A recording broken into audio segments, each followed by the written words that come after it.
Manever I say ma PENDREAM TV. PENDREAM TV there, I see them yopo.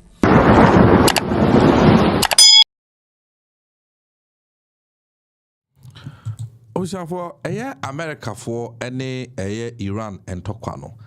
Also America for any Israel for no omubu fence Iran for no adimtiana na so omubu mu abumfia.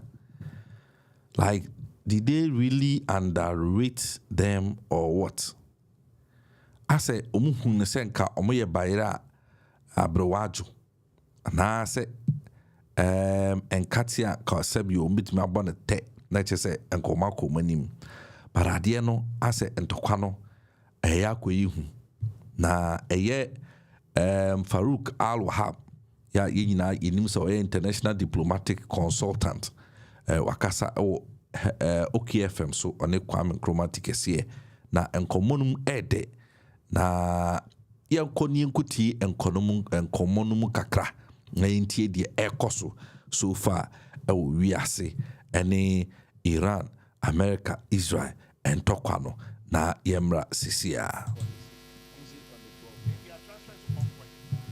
Take your no. And society, and the problem come by ya.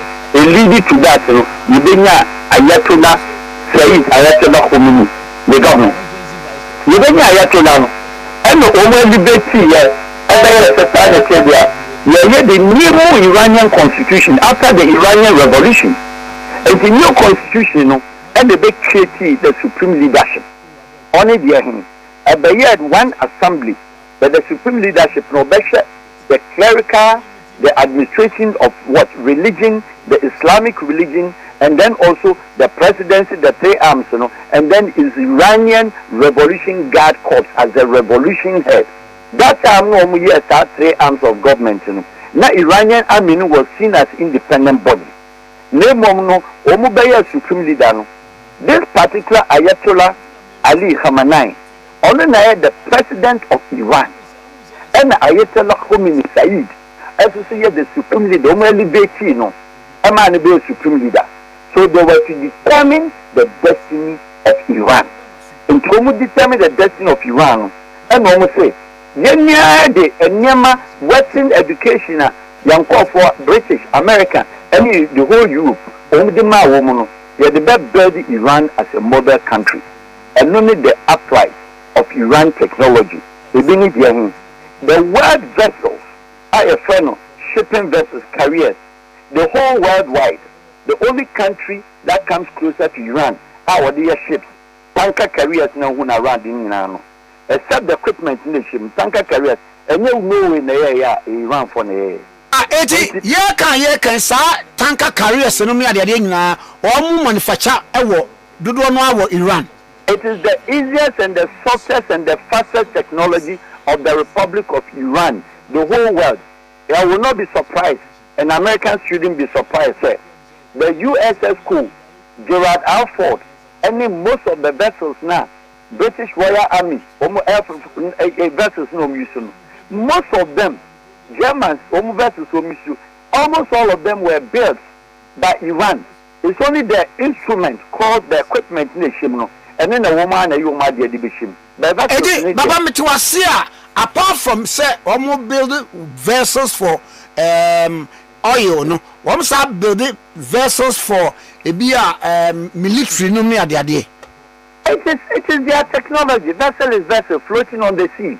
Now in size and in a bigger size, Iran and Norway are the only 2 countries obetini within a matter of a month, Oba builds a career.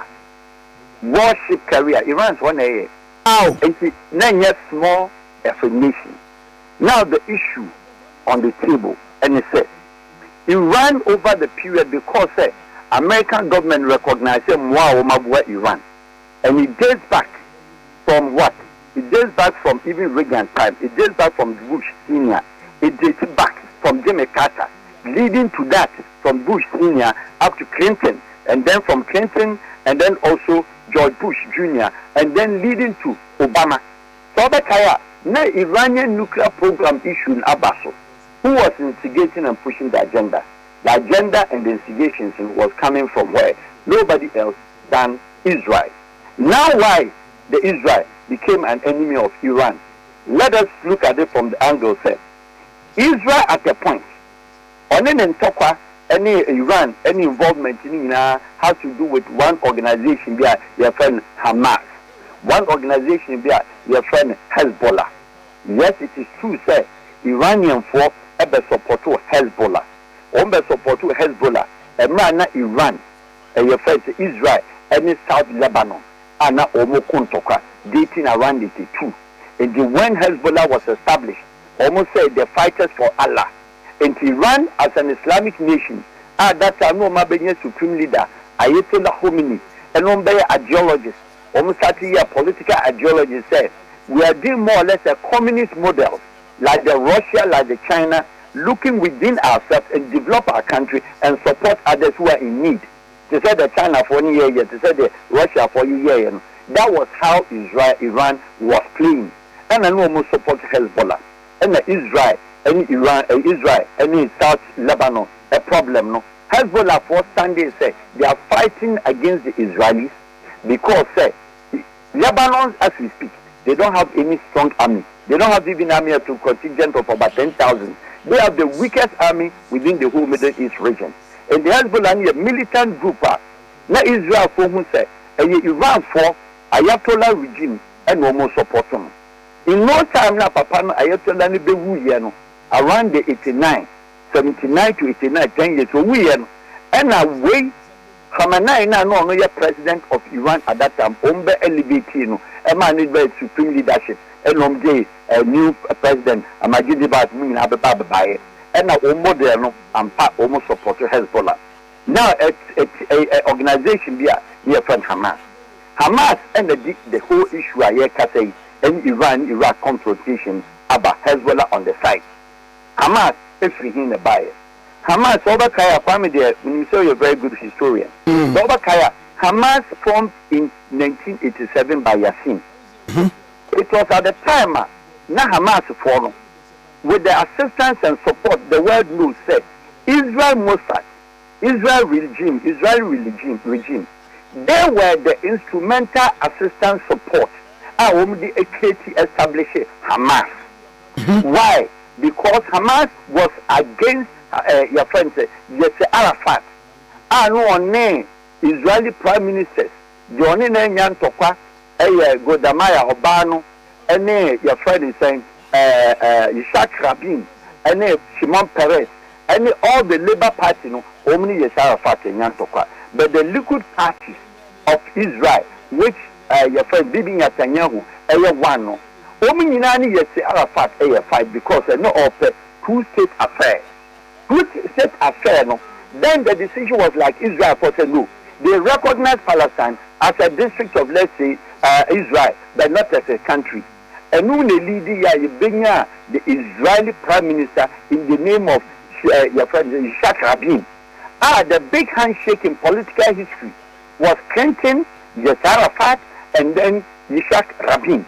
Rabin Betty as say, Ampa, Omi Yamiamo, young form country Maomo, yes, no Mukunakodi, Oslo, and your friend is a Peace Award Nobel Prize. In 1994, now it was left with only some clerical called it administrative process, Nanki Abeya 2 states, and Israel Likud Party. A young boy, Amir, a law student of 25 years. On the day Omkum Yitzhak Rabin, I was in Tel Aviv. That was Takana Magazine Square. Okay. And that was a Congress rally, and now all year, according to next term, not the third term, no, about a month or two away, no, President Clinton had visited and left. Preparation was in place, everything was done. Rabin, Israel as a state, Palestine, Israel as a Palestine as a state. And Papa. Yebekum Yitzhak Rabin. Yekum Yitzhak Rabin. Even at that time, Yasser Arafat and the occupation of Israel, still no Makejino.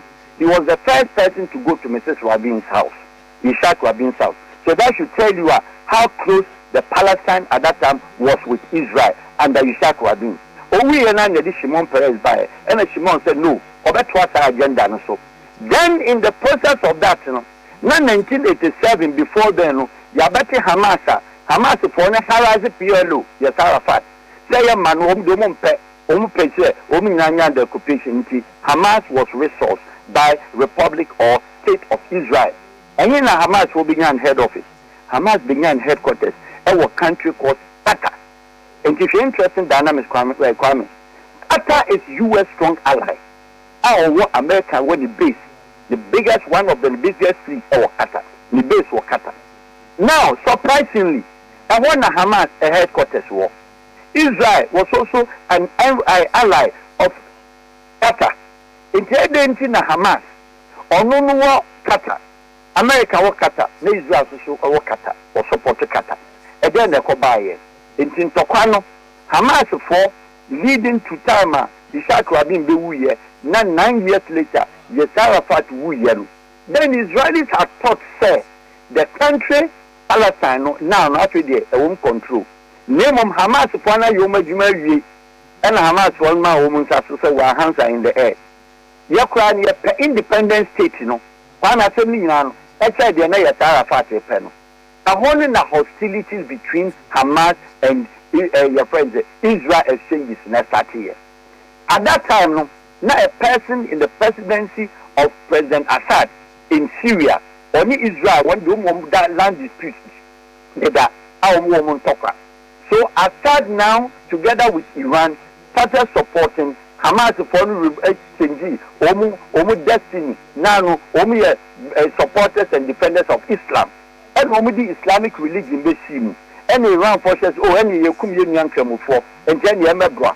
And you look at Iran, now look at Oni, a border, Qatar border, now look at America in Qatar, now Israel is in Qatar, now for Hamas for attending U10, Omni Israel, F1 Binyan Tokwa, after Israel, Yusu Hamas, bombardment, etc. But one should ask, there is no security intelligence community or company in the world that is smarter than what? The Mossad, Israeli Mossad. Not the CIA, not the FBI, not the Hawk, not the MT. Yes, they're all worldwide. How many are they? They are so sophisticated and so intelligent, so smart. Omubeye operations share a whole United Arab Emirates. Omu sophisticated security. Ombabaye, as I said, most of the Hamas boys. Ombekumo is a hotel, back to back. Ometman Yomoshe, Oman. And Nema Mossad for Baye. And Musa said, Israeli Mossad, any Israeli Defense Force, any Israeli Air Force. Now, Omu Wahim, and Hamas meet to Gaza, a dynasty, West Bank, East Jerusalem, Omu Timi to Asia, Timi the Tel Aviv, Ediba Jerusalem, Eba Gaza, Etimbe Abdati Israeli, Zom Fatandel, Sidumuko. 1. Palestine, we need port. 2. We need police at the time. 3. We need BBR, and the equipment to ban on the war from home. That is to tell you, sir, the same time as an woman is Arafat. And now Hamas for through the support of the West on this and for fire commercials. I imagine, sir, Omukukum Sada Arafat. Tunisia, Hamamet Hamamlif, Omkoti Tunisia, Winnipeg, after that, and the leader of President Rawlings, any African leadership said, Yasser Arafat was not allowed to join the United Nations as a Palestine, as a country, to know any seat, and the African Union man seat. Following the arrest, the killing attempt of Yasser Arafat. And that time, I know Hamas for any Mossad for the SAG. In Takodu Baby said, after Hamas, why you Tumtum, I will get them, and when you walk it out. Hamas for him, they were Israel for training room, and women exchanges, and our train accusation is said, Israel says, and weapon crown of the man Asa. But in conform wiring a Iran. And you being an Iranian president, not the supreme leader, but of course the supreme leader Ayatollah. And we say no, you best support Hamas, you best support Hezbollah, and Israel be your enemy. Fast forward, and imagine that. Or no better said, say Israel and the Bufu and Yankremofona Wukumuna, or the wipe Israel as a state, or the white woman free, the Middle East region, because they don't fit to be there. That, in my view, was bad statement in that regard. And to Israel and Iran, are following the Omu problem, Omu hit a babaye. But that time Clinton caught, Tony Blair a caught. Then the mistake, Anna Abba, was the fact that George Bush Senior Jr. a call when Saddam, The same Iranian uranium ballistic nuclear obakaya and woman day Saddam at the Koya Ekoyi Saddam Fiho. The same philosophy ideologies and the Koba Israel pushy America to the edge. Say Iranians higher than they are close to what realization of nuclear bomb. At that time, who was the president of the United States of America? George Bush almost started negotiations, nuclear deal, and we so. But Obama Bayern and Obama said that the more program be that 1953, 1950 near that day, you support for only commercial, for only peaceful purposes, etc. Name of me and more agreement via Quebec develop ballistic Ninya Manema, Ninya Action, Ninya home for so of the world. Into Obama, America discuss Munya enrichment time the nuclear heads. Name of your discovery, Mammo, Munya say. And now President Trump of today, by 2018 or by 2016, 2018, Iranian, European, that's European Union, American negotiations, Trump walked out from the table, said, all those who signed the contract under Obama with Iran, it was a stupid money, it was a stupid deal, and Obama engaged here. Why? Because in his mind, Iran for the nuclear bomb between the that's President Trump talking in 2018. It didn't know the Americans at the comma Obia or the programmer, the private program. So we will not do that. So he pulled out. So the best person at the time was President Trump. The moment here Israel, didn't do Israel for it.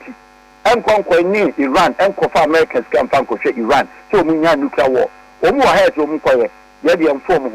And they created a problem between President Trump and then Bibi Netanyahu of Israel. And to Bibi Netanyahu or walk out or fight out on Trump in an argument over the same issue of Iran and the same issue of ballistic. So President Trump said he's not going to support Bibi Netanyahu's political destiny to use American money to go and fight Iran, etc. This President Trump talking. And none of they call up to 2020. And lazy Joe by 2020, President your friend is Joe Biden. Joe Biden has been a strong ally of what? Israel. And Joe Biden, Joe Lieberman, which are Democrats now do Israelis. And Joe Biden by God support. No name, Bibi Netanyahu you're fine. But let us not forget, once again, there is no prime minister, in my view, on earth, even though on the blood issues with killings, etc. As far as intelligence is concerned, however, education, Bibi Netanyahu, you can't leave him out. You cannot also leave somebody like Ibia, Putin type of a, very intelligent guy, very smart guy. In the history of Israel, Netanyahu is the only prime minister, Kwame Wahab 3 times. It has never happened from the inception of Israel as a state, way back in the 60s. Obia Wetimanya Kwai 2 terms. Godamaya Mun Obia Nunya more than 2. Shimon Peres near 2. Rabin near 2. But Bibi Netanyahu smartness in said, Obia in the second term, no, but to President Trump. And no bad Joe Biden ban. Now Bibi Netanyahu had an issue of jail. But then Israeli law, the Knesset, Parliament of Israel, at any given point that Israeli gang, one gang, it's so back, there's no elections. And Netanyahu at the tail end of the second term, and will raise the arms against Hamas. In Israel for a Knesset and Knesset, because the military has to be in action. And Trump and also raising arms. That's another court case and indictment and a Hamas issue no start here. And following that, what they call stimulating conversation. And President Trump Belgium 2020-2023 the election campaign. That was President Trump's biggest campaign message. Said he is not going to commit American money to support Bibi Netanyahu's political agenda. And then he will not use his money to also support any programmer American Iran. I say, what's it? As I say, for Sika, what they bought Israel, I'm only a for Akun, Iran Akun. So, in defiance. And the Kwame, a holding assembly says. Now, President Trump, I change it. But then that is why cleverly, won't declare war. Also, acquire military operation.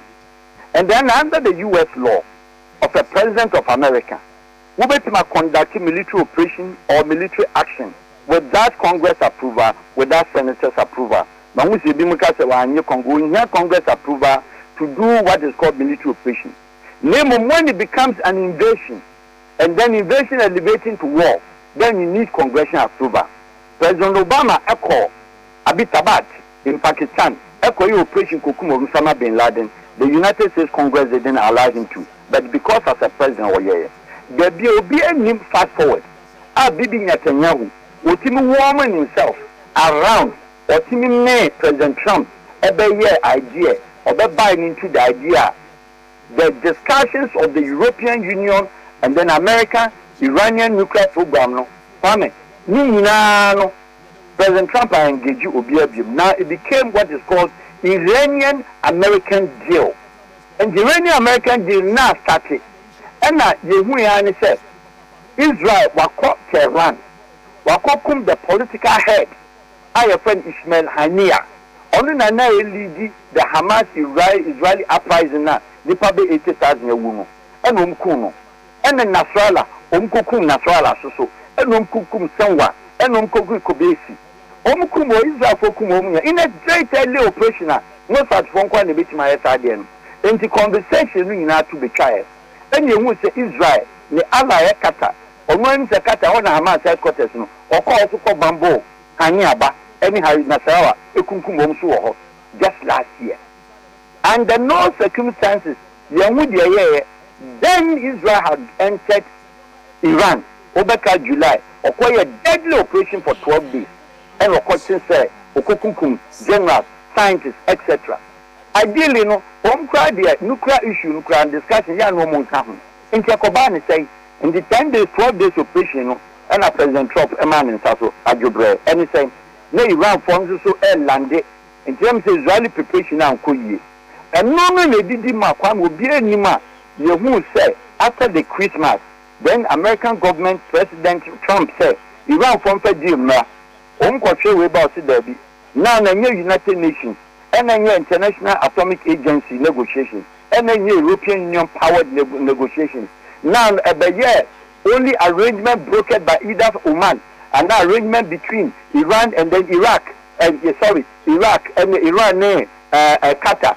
And near my teachers are afraid they are. Discussion now call only America, Israel on the side against Iran. Deal or no deal. Deal or no deal. Then in February, only the West said President Trump move the biggest US buildup. America does not go to war and retreat. They don't move USS Cole.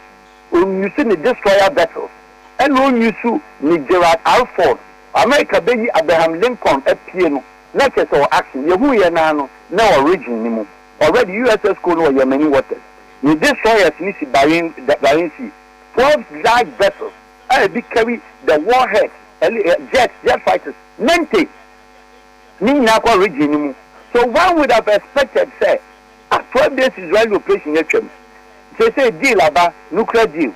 This is the president also Israel food, Iran food industry, or Omni Bibiano. Why the US build up?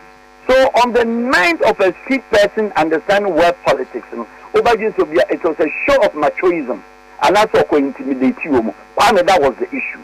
Then in no time, I'm quite a show of machoism. Now American build up, USS Cole, any Gerald Ford, any your friend Abraham Lincoln, and Kwekwa, 40 to 50,000 troops. Hey. 40 to 50,000 troops. A good vessel bear treso, and do area. Now you must Kwame in terms of business. Such American army what drawn in Sahon. Kwame would be our chicken back where I say. Toilet room, 7 for toilet room, Kwame, Nipa 40,000 a day, ASA. Then in the history of American United States Army, Omubi be a friend logistics and supply. Kwame, a private company, and a American government, on your arms, on your ammunition, or service products, a diamano. Name ballistic missiles, the helicopters, the private supplier, a friend, US private companies with the America war contract with Pentagon. Names no roast the road to money at that day. Now you prepare away. Want to see a businessman or Wall Street, New York guy. Wall Street forces the pushing near Pierce Bettman.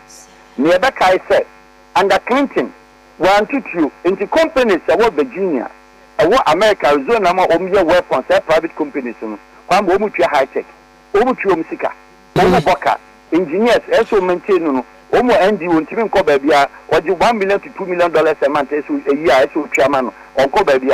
Money in go. President Trump, President extension one you sue. Anna George Bush buy and obey Shukaka. Obama buy Pulu US troops. Or you free Iraq and you from Afghanistan. Also, Uncle Yusu.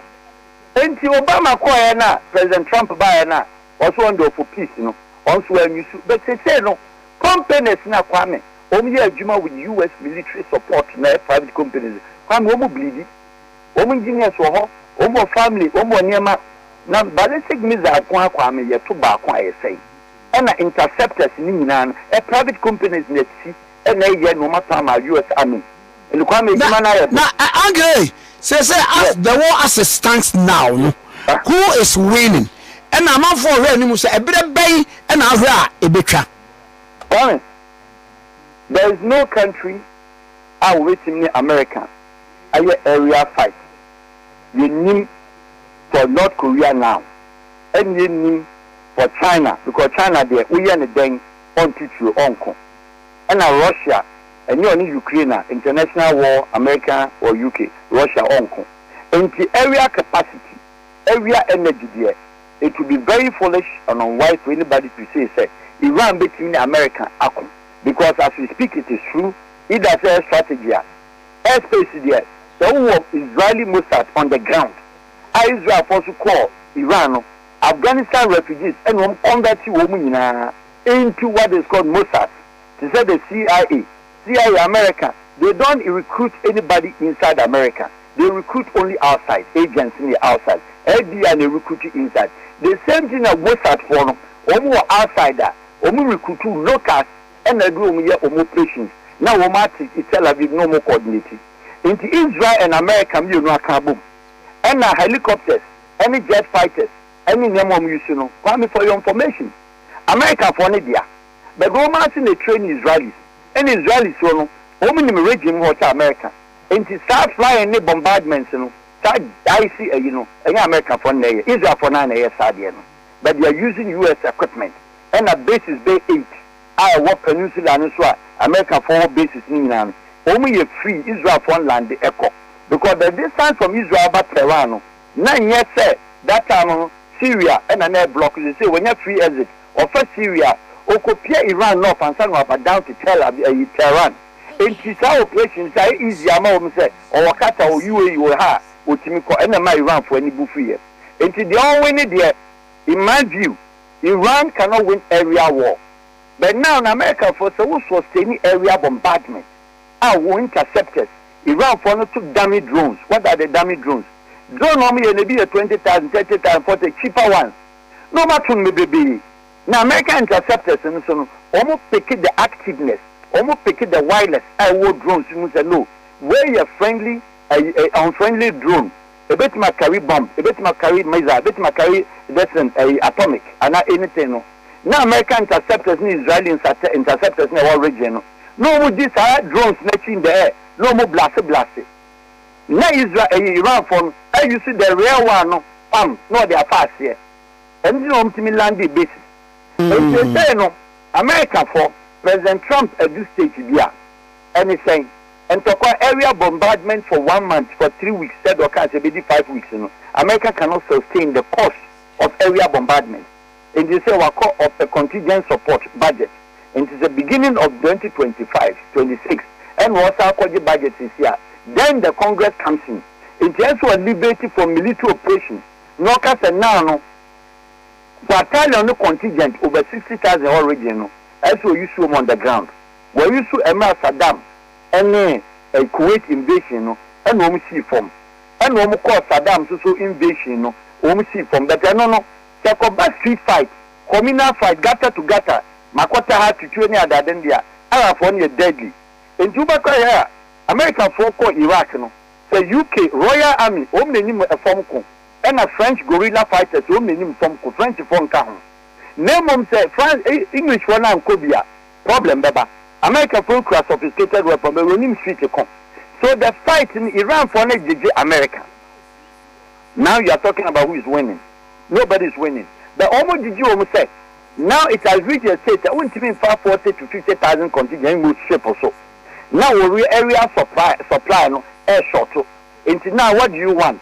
Omar started preaching regime change. And about the model of Libya, about the model of Afghanistan, about the model of what Iraq. In the NGC changes. And to make changes, the SA will move in 9 battalions. And what is happening is that most of the military camps now are America for said blasting Yaman. Don't do a dummy camps. The Iranian for Bomyama baby are the Persian back. Our mountains in the woman are saying. And they are surprised and conform still a to landing. And the Iran for say are prepared. Now I do invasion. Munsimra.